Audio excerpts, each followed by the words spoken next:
Bombay High Court in Satish versus State of Maharashtra case acquitted a ban of sexual charges under the POCSO, the Protection of Children from Sexual Offences Act. Hello, everybody. This is me, Vani Mehra, welcoming you all to Vani Academy, and we are here to talk about the POCSO Act and the associated issues today. The court cited the stringent mandatory minimum sentence provision in the POCSO Act and punished the person based on the IPC section 354, that is outraging the modesty of women. Supreme Court stayed the Bombay High Court verdict, but this is not an only incident where an accused has been acquitted under the POCSO Act. Today, one more High Court acquitted an accused in a similar case. So there's an urgent need. Basically, हमें समझना है what are the issues and challenges that the courts are facing in the implementation of POCSO Act. Recent interpretation क्या है Bombay High Court की, and what are the issues around it. So let us understand what is the POCSO Act. पहले हम समझ लेते हैं कि POCSO Act है क्या, इसके सेलियंट फीचर समझ लेते हैं और उसके बाद हम समझेंगे कि इसके अंदर कौन से इश्यूज है जो हम हाईलाइट कर सकते हैं. Protection of children from sexual offences act was enacted in 2012. 2012 में इसे इनैक्ट किया गया था और फिर इसे अमेंड किया गया था 2019 में. ये एक्ट फॉर्मुलेट की गई थी to effectively address sexual abuse. कुछ इश्यूज थे जैसे सेक्सुअल अब्यूज को एड्रेस करना, सेक्सुअल एक्सप्लॉयटेशन को एड्रेस करना of children and also covering the issues of pornography. Now कुछ फीचर्स है पॉक्सो एक्ट के, उसे हम बहुत ही क्विकली समझ लेते हैं. Let me add a page for all of you so that we understand all of these issues in a very quicker manner, and we'll be able to understand what exactly constitutes the POCSO Act. It's very simple. It's very simple to understand. Anything has a feature, anything has salient features. किसी भी act के कुछ salient provisions होते हैं, तो इस act के भी कुछ salient provisions हैं. पहला प्रोविजन ये है कि जो एक्ट है वो डिफाइन करता है what constitutes a child, defines a child. एक चाइल्ड की डेफिनेशन देता है एज एनी पर्सन बिलो 18. कोई भी बच्चा जो 18 साल से कम उम्र का है उसे डेफिनेशन में माना गया है पॉक्सो के अंदर. और ये एक्ट ऑल्सो डिफाइन करती है different forms of sexual abuses, अलग अलग तरह के सेक्सुअल अब्यूसेस को.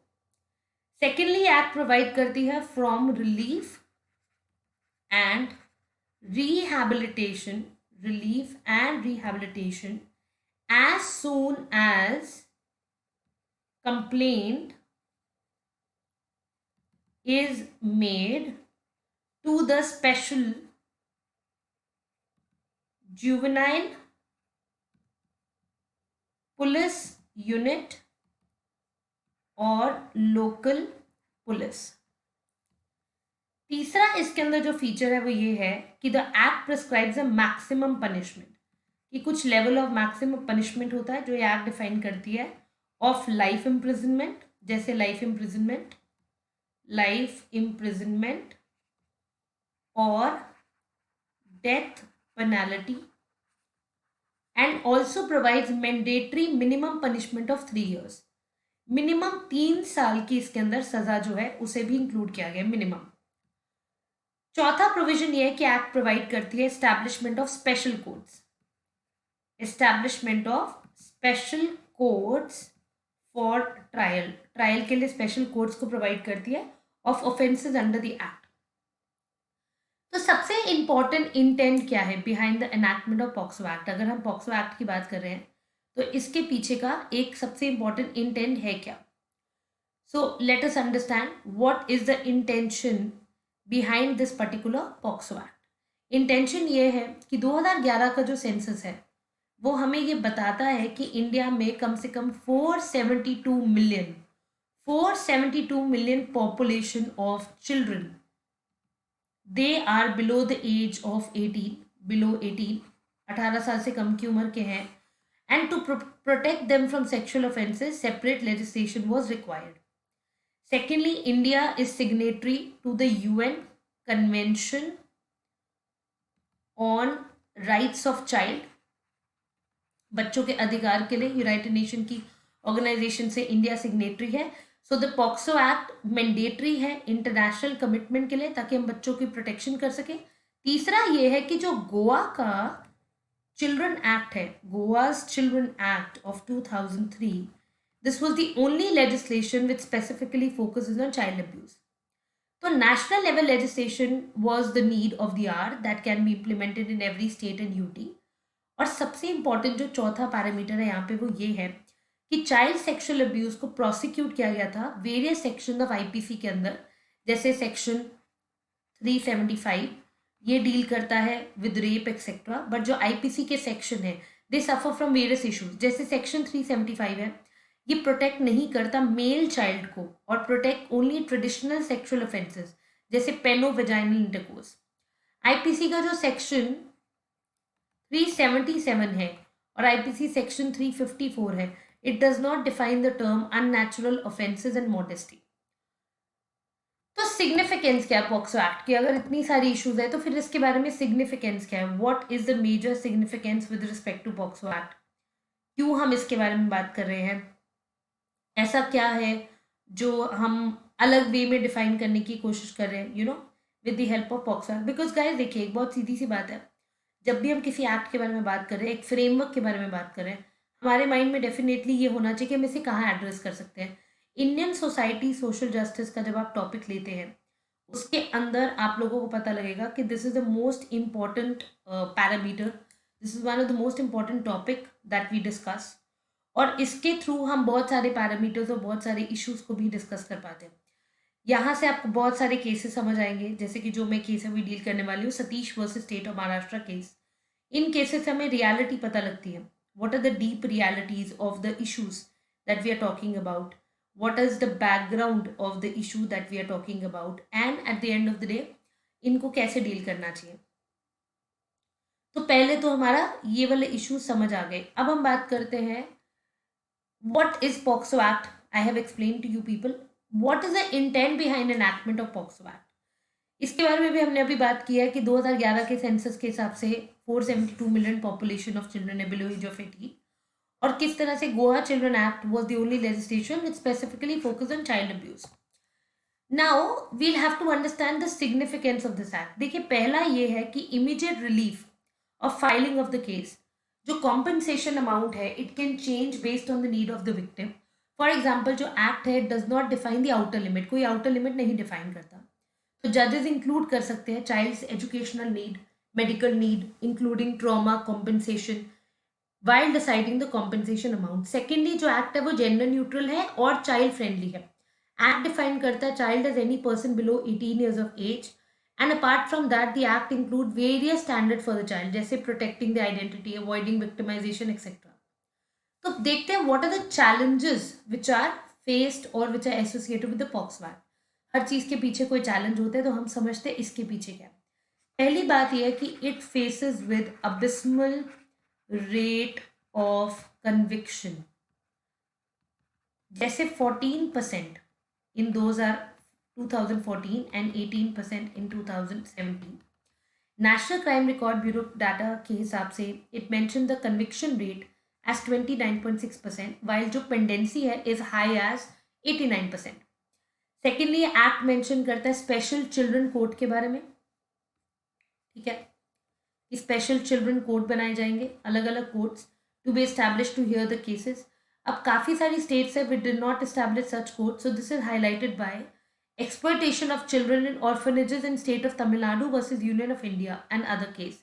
इस केस को भी हम कभी डील करेंगे। थर्डली, जो एक्ट है ये प्रोवाइड करती है maximum punishment of death penalty. अगर कोई मैक्सिमम पनिशमेंट होगी तो वो होगी death penalty bye justice JS Verma committee, and 262 round report of the law commission were against the imposition of death penalty for rape cases. Fourthly, जो section 8 है POCSO act का, ये प्रिस्क्राइब करता है mandatory minimum sentence of 3 years. The state of J&K versus Vinay Nanda case, the court held that it cannot prescribe punishment lesser than the minimum prescribed punishment. So this resulted into various challenges. बहुत सारे challenges court के सामने भी आए। अब बात यह है कि POCSO act is considered as a victim oriented statute. जिसका मतलब ये है कि it is not a neutral one. जैसे कि सेक्शन 29 जो है पॉक्सो एक्ट का, वो मेंशन करता है कि अगर कोई एक पर्सन है, लाइक लेट्स से एक एक्स पर्सन है, ये पर्सन है, it is prosecuted under POCSO act, इसे पॉक्सो एक्ट के अंदर प्रोसिक्यूट किया गया, तो जो स्पेशल कोर्ट है, it shall presume the accuse to be guilty. वो पहले से ही मान लेगा कि ये बंदा गिल्टी है। और ये जो एक्ट है does not cover all the aspect of sexual violence of children. For instance, अगर ये जो एक्ट है ये साइबर बुलिंग पे जो है, जैसे आजकल हम डिजिटल हो गए हैं, तो साइबर बुलिंग के केसेस में ये साइलेंट है, ऑनलाइन सेक्सुअल क्राइम पे ये साइलेंट है। The act is also silent on cases where one child made sexual violence against another child और चिल्ड्रन, यहाँ पे ये साइलेंट है। So what is the way forward? देखिए, पहला, government has to amend the POCSO act to overcome the challenges. Amendment की ज़रूरत है डेफिनेटली किसी भी चीज़ को बदलने के लिए, अगर हमें चैलेंजेस से बाहर निकलना है। मिनिमम हमें रिमूव करना पड़ेगा mandatory minimum sentence and death penalty. Amendment should also include offences like cyber bullying and all. Second, high court should instruct trial courts also, trial courts का भी कुछ प्रोविजन होना चाहिए, ठीक है ना, not to grant unnecessary adjournment during the trial.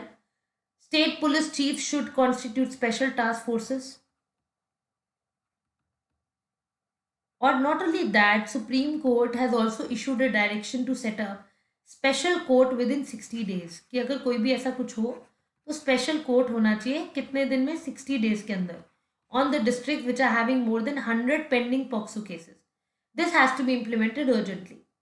Fourthly, introduction of sex education. This is very important, I guess, कि sex education के बारे में कोई बात नहीं करता in schools. So people should be talking about it, educating children about good touch and bad touch. 2008 और 2009 के बीच में पार्लियामेंट्री कमेटी बनी थी report, parliamentary committee report mentioning introduction of sex education, but it never materialized. It has to be implemented. So though the act can be amended and fast implementation can provide relief to the children, awareness sensitization of people is equally important to prevent the crime itself. लोगों का awareness भी important है और लोगों का sensitisation भी important है। अगर हम वो नहीं करते हैं तो definitely we can't achieve the goal that we are trying to achieve right now.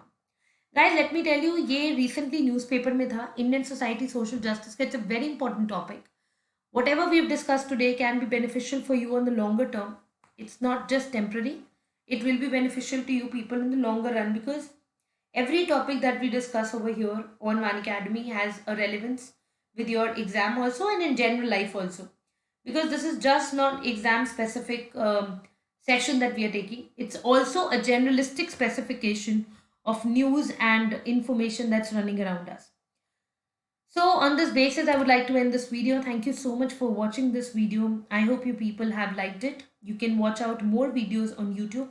We are posting the DNA analysis every day on the YouTube channel. We are also coming up with polity series on YouTube channel for all of you. Coming up with test series also for you people. Guys, also at the same time, you can follow me on the Facebook. Please search One Academy there. You can just contact me on WhatsApp if you need any guidance for your state examination, UPSC, or any examination. This is the WhatsApp contact, and you can also follow on Instagram. Just go and search One Academy. Please subscribe to the channel, share the video to the maximum. Join our Telegram channel, it is given in the description. Whatever videos you want from me, you can also tell me. If you're watching this live right now, leave your comment down in the live chat. We will try to reply to each doubt that you are asking. Thank you very much. See you all in the next video and suggest a topic that you want us to cover. Thank you guys. Take care. All the best.